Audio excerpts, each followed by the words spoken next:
नमस्कार। शाम के 7 बजे खबर दमदार के साथ मैं हूं अनुपम। इस वक्त की बड़ी खबर की बात करेंगे। गौरव चंदेल हत्याकांड के मुख्य आरोपी आशु जाट को यूपी पुलिस ने गिरफ्तार कर लिया है। मुंबई से गिरफ्तारी हुई है। आशु जाट पर 2.5 लाख रुपए का इनाम घोषित था। आशु जाट पश्चिमी उत्तर प्रदेश का कुख्यात लुटेरा है। बता दें कि जनवरी में गौरव चंदेल नाम के इंजीनियर की ग्रेटर नोएडा में हत्या हुई थी और आशु जाट हत्याकांड का मुख्य आरोपी था। उसकी तस्वीर भी हम आपकी स्क्रीन पर आपको दिखा रहे हैं। हत्या के बाद कार लूटने में आशु का नाम सामने आया था और जनवरी में आपको बता दें कि इस मामले में आशु जाट की पत्नी पूनम को पुलिस ने गिरफ्तार किया था। फिलहाल बड़ी खबर यह है कि आशु जाट को हापुड़ पुलिस ने मुंबई से गिरफ्तार कर लिया है। नोएडा में इंजीनियर की हत्या करके फरार हुआ था और तब से मामला सुर्खियों में था। गौरव चंदेल की हत्या के बाद कार लूटकर यह फरार हुआ था। आशु जाट का तब यहां पर नाम सामने आया था। तब से लगातार पुलिस इसकी तलाश कर रही थी। फिलहाल बताएं कि जनवरी में जब यह मामला सामने आया था उसके बाद आशु जाट की पत्नी पूनम को पुलिस ने गिरफ्तार कर लिया था और अब जाकर के मुंबई से आशु जाट को गिरफ्तार किया गया है। कुख्यात उत्तर प्रदेश में, पश्चिमी उत्तर प्रदेश की जो बेल्ट है उसमें आशु जाट काफी कुख्यात बदमाश।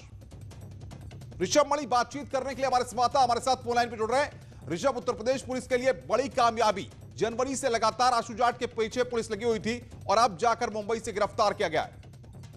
अनुभव देखिए, जनवरी में जब गौरव चंदेल हत्याकांड हुआ तो उसके बाद से जब उत्तर प्रदेश पुलिस का दबाव बढ़ा था, आशु जाट फरार हो गया था और उसने मुंबई में शरण ले ली थी। उसके बाद कोरोना काल शुरू हो गया था, जिसके बाद पुलिस इसको लिसनिंग के लिए हुए थी और इसकी जानकारी ले रही थी सर्विलांस के माध्यम से और काफी दिनों से पुलिस इसको घेर रही थी। हापुड़ पुलिस ने इसको मुंबई में घेर लिया था, इसके ठिकाने को चिन्हित कर लिया था और वहां पे इसको उठा लिया है, इसको हिरासत में ले लिया है हापुड़ की पुलिस ने। उनके जो कप्तान है संजीव सुमन, उनकी टीम वहां पर काफी दिनों से डेरा डाले हुई थी और उसको कब्जे में ले लिया है। उसको यहाँ लाने की तैयारी की जा रही है। आशु जाट के बारे में मैं बता दूं, 2.5 लाख का इनामी है, 50 से ज्यादा इसके ऊपर मुकदमे हैं। बिल्कुल ऋषभ, रुकेंगे इस वक्त बातचीत करने के लिए। हापुड़ के एसपी संजीव सुमन बातचीत करने के लिए हमारे साथ जुड़े हुए हैं। संजीव जी, किस तरह से आशु जाट को गिरफ्तार किया गया, क्या इनपुट्स पुलिस के पास थे और किस तरीके से इस गिरफ्तारी को अंजाम दिया गया?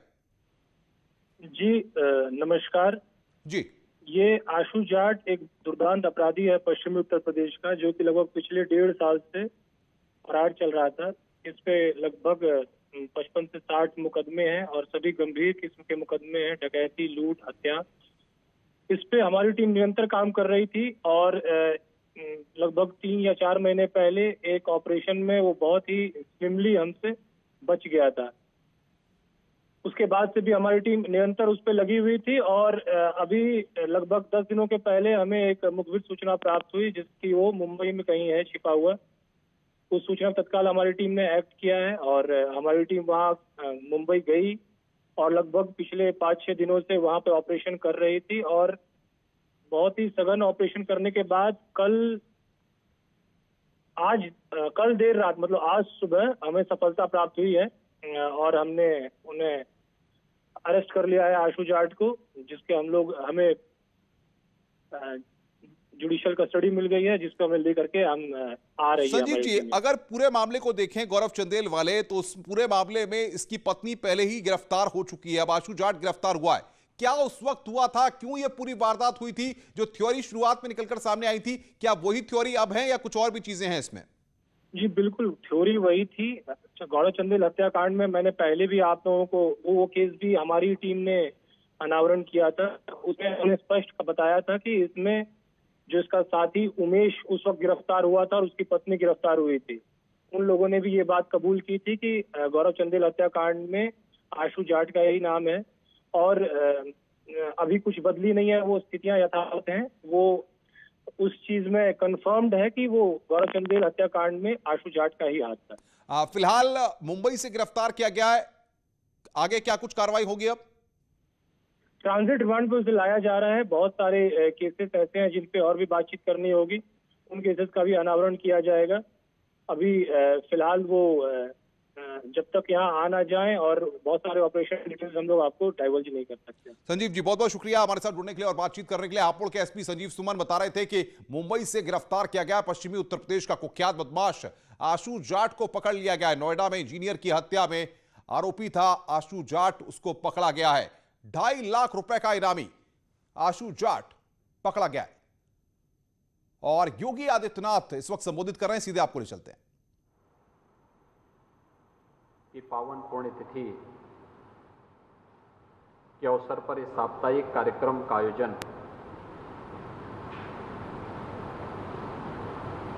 विगत कई वर्षों से गोरक्षपीठ की ओर से आयोजित होता रहा है और उसी क्रम में एक पावन कथा का आयोजन भी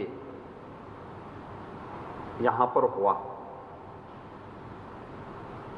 आशंका थी पूरी दुनिया में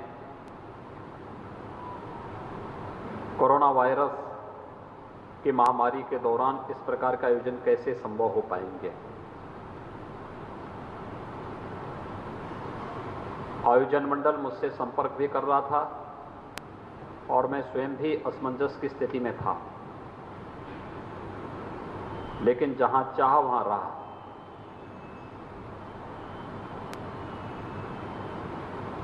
कथाव्यास जी ने सहमति दी, आयोजक मंडल तैयार हुआ और विगत 7 दिनों के अंदर मर्यादा पुरुषोत्तम भगवान श्री राम की इस पावन कथा का आनंद गोरखपुर के श्रद्धालुजनों ने, देश और दुनिया में जितने भी अन्य श्रद्धालुजन हैं उन लोगों ने भी तकनीक के माध्यम से इस पावन कथा का श्रवण किया।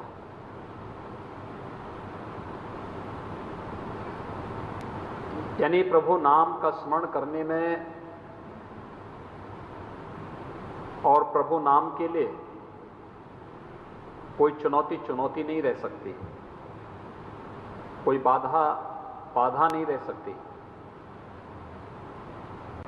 उद्घाटन के दिन भी मैं इस बात को देख रहा था कि इस सभागार में तो हम लोगों को सामान्य दिनों में जब कथा चलती थी 2000-2500 श्रद्धालु इस सभागार में बैठते थे, बाकी अन्य लोग बाहर बैठते थे, अन्य तरीकों से भी लोग उसका आनंद लेते थे। लेकिन जब सभागार में सीमित संख्या में 50 से 100 के बीच में श्रद्धालु ही बैठेंगे, कैसे कार्यक्रम आगे चल सकता है। तो उद्घाटन सत्र को मैं देख रहा था कि जब तकनीक के माध्यम से इसको जोड़ने का कार्य हुआ तो लगभग 6 से 7 लाख लोगों ने केवल उद्घाटन कार्यक्रम के अवसर पर इस आयोजन का आनंद लिया था। और ये कथा निरंतर चली, श्रद्धालुजनों की संख्या बढ़ती गई और आज जब साप्ताहिक आयोजन के इस समारोह के कार्यक्रम के अवसर पर हम सब यहाँ पर एकत्र हैं। आज ब्रह्मलीन महंत दिग्विजय नाथ जी महाराज की पावन पुण्य तिथि का कार्यक्रम है। प्रातःकालीन सत्र में महाराणा प्रताप शिक्षा परिषद, जिसकी स्थापना 1932 में महंत दिग्विजय नाथ जी महाराज ने इस पूर्वी उत्तर प्रदेश में शैक्षिक पुनर्जागरण के लिए।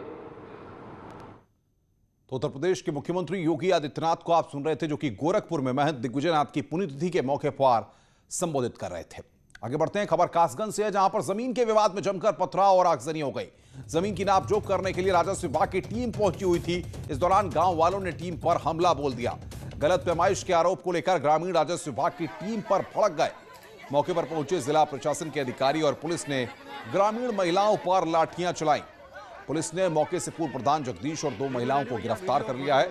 सिद्धपुरा थाना इलाके के हरचंदी नगला का यह पूरा मामला है। ये एक्सक्लूसिव तस्वीरें हम आपकी स्क्रीन पर आपको दिखा रहे हैं।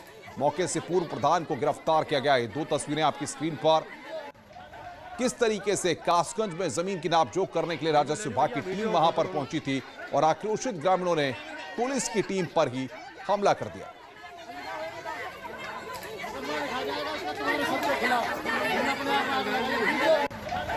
तो राजस्व विभाग की टीम पर वहां पर हमला किया गया। जमीन की पैमाइश के लिए टीम वहां पर पहुंची हुई थी। फिलहाल उसके बाद जब पुलिस मौके पर पहुंची तब जाकर स्थिति को काबू में किया जा सका। लेकिन देख सकते हैं आप कि लोग कितने आक्रोश में वहां पर थे कि उन्होंने कई झोपड़पट्टियों को आग के हवाले कर दिया। स्थिति को काबू में करने के लिए पुलिस और प्रशासन को वहां पर लाठी तक चलानी पड़ी। राजस्व विभाग की टीम वहां पर पहुंची हुई थी जमीन की नापजोख करने के लिए और इसको लेकर लोग वहां पर आक्रोश में आ गए। वहीं महाराजगंज में भी जमकर बवाल हुआ। निषाद पार्टी के स्वागत समारोह में आज जमकर बवाल हुआ। संजय निषाद के स्वागत समारोह को लेकर यह विवाद हुआ। दोनों पक्षों में जमकर मारपीट और ईंट पत्थर चले हैं। मंच पर बैठने को लेकर यह पूरा बवाल हुआ था। कोविड प्रोटोकॉल का उल्लंघन कर भीड़ जुटाई गई थी। मारपीट और पथराव का ये वीडियो आप अपनी स्क्रीन पर देख रहे हैं। पनियरा थाना इलाके के देवीपुर का ये पूरा मामला है, जहां पर स्वागत समारोह आयोजित किया गया था, लेकिन मंच पर बैठने को लेकर बवाल हो गया।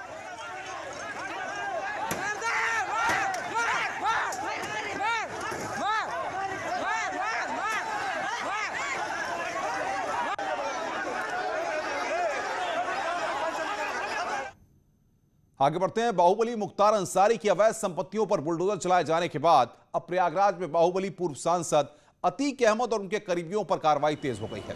पीडीए ने बाहुबली, अतीक अहमद और उनके करीबियों की संपत्ति गिराना शुरू कर दिया है। इसी कड़ी में अतीक के करीबी रिश्तेदार इमरान के कब्जे वाली बिल्डिंग को भी जेसीबी से ध्वस्त कर दिया गया। प्रयागराज के सिविल लाइन के पौष इलाके में स्थित अवैध कब्जे वाली बिल्डिंग को 4 जेसीबी मशीनों ने गिराया। फिलहाल पीडीए ने अतीक की इस बिल्डिंग को अपने कब्जे में ले लिया है।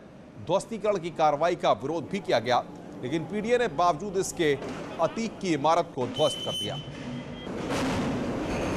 आज सरकार की नजूल की संपत्ति है, इस पे अवैध निर्माण किया गया था। हम लोग अवैध निर्माण को ध्वस्त कराएंगे और संपत्ति का कब्जा वापस प्राप्त कर लेंगे। फिर ये किसी पब्लिक पर्पस के लिए ये जमीन उपयोग होगी, सार्वजनिक पर्पस के लिए। किसका कब्जा था इसमें अवैध रूप से लोग काबिज थे। जो लोग अवैध रूप से काबिज थे, विधिक प्रक्रिया का पूरा पालन करते हुए उनके विधिक ध्वस्तीकरण आदेश पारित किया गया। इस जमीन को ध्वस्त कराएंगे और इसका कब्जा हम लोग पुनः प्राप्त कर लेंगे अवैध कब्जेदारों को बेदखल करके। इसके लीगल ओनर सोमराजन, जो केरला के रहने वाले, वो केरलाइट हैं। वो वर्तमान में एक्सपायर कर चुके हैं। उनके 2 बेटे हैं। उनको कोई नोटिस नहीं, कोई इन्फॉर्मेशन नहीं है। ये बोनाफाइड ज़मीन है, सारे पेपर हैं, इसका नक्शा तक पास है। अगर थोड़ा बहुत इंक्रोचमेंट बाद में किसी ने, अगर रेंटर ने, किराएदार ने किया होगा, उसकी जिम्मेदारी हमारी नहीं। मगर पूरी बिल्डिंग आप डिमोलिश करेंगे तो कुछ तो इन्फॉर्मेशन देंगे आप। मैं उनका लॉयर हूँ। हम मौके पर अभी मजिस्ट्रेट से मैंने पूछा कि आपके डेमोलिशन ऑर्डर तो होगा, तो उन्होंने कहा कि सारी प्रक्रिया हमने पूरी कर ली है। यहाँ पर हल्का विरोध भी हुआ है। जो इमरान के वकील हैं वो यहाँ पहुँचे हैं। उन्होंने साफ तौर पर कहा है कि ये सरकारी ज़मीन पर नहीं है, बल्कि केरल के किसी व्यक्ति के नाम पर है। हालांकि उनकी मौत हो गई है, लेकिन उसके बाद इसके वारिस उनके बच्चे हैं। तो इस तरह से प्रशासन को गिराना नहीं चाहिए। उनका ये भी कहना है, ये भी आरोप है कि इस मामले में जब गिराने के कागजात मांगे गए तो वो वैधानिक कार्रवाई की बात ज़रूर अधिकारी कर रहे हैं, लेकिन उनको कोई कागजात नहीं दिए गए हैं। फिलहाल पुलिस और प्रशासन बेहद सख्त है और अतीक अहमद से जुड़े जो लोग हैं, जो अवैध और बेनामी संपत्तियाँ हैं, उनके खिलाफ पुलिस और प्रशासन की कार्रवाई लगातार जारी है। कैमरा पर्सन संजीव मिश्रा के साथ सर्वेश दुबे, न्यूज़ 18 प्रयागराज। तो लगातार शिकंजा कसा जा रहा है। इधर समाजवादी पार्टी के कार्यकाल के वक्त गाजियाबाद में बना हज हाउस एक बार फिर चर्चा में आ गया है। विभाग के आदेश के बाद अब लखनऊ और गाजियाबाद स्थित हज हाउस के निर्माण की एसआईटी जांच करने जा रही है। बता दें कि अल्पसंख्यक मंत्री रहे आजम खान का उस वक्त ये ड्रीम प्रोजेक्ट था, जिसका उद्घाटन तत्कालीन मुख्यमंत्री अखिलेश यादव ने 2015 में किया था। 51 करोड़ 30 लाख की लागत से हज हाउस बनकर तैयार हुआ था। इसमें करीब 1900 यात्रियों के ठहरने की व्यवस्था है और करीब 36 वीआईपी कमरे भी बनाए गए हैं। बता दें कि हज हाउस में सीवेज ट्रीटमेंट प्लांट न होने के चलते एनजीटी ने इसे एक बार सील भी कर दिया था। 2015 में समाजवादी पार्टी के समय में बना ये हज हाउस हमेशा से ही सुर्खियों में रहा है। इस बार फिर सुर्खियों में है गाजियाबाद का ये हज हाउस। आपको बता दें कि इसके निर्माण को लेकर एसआईटी की जांच की बात भी कही जा रही है।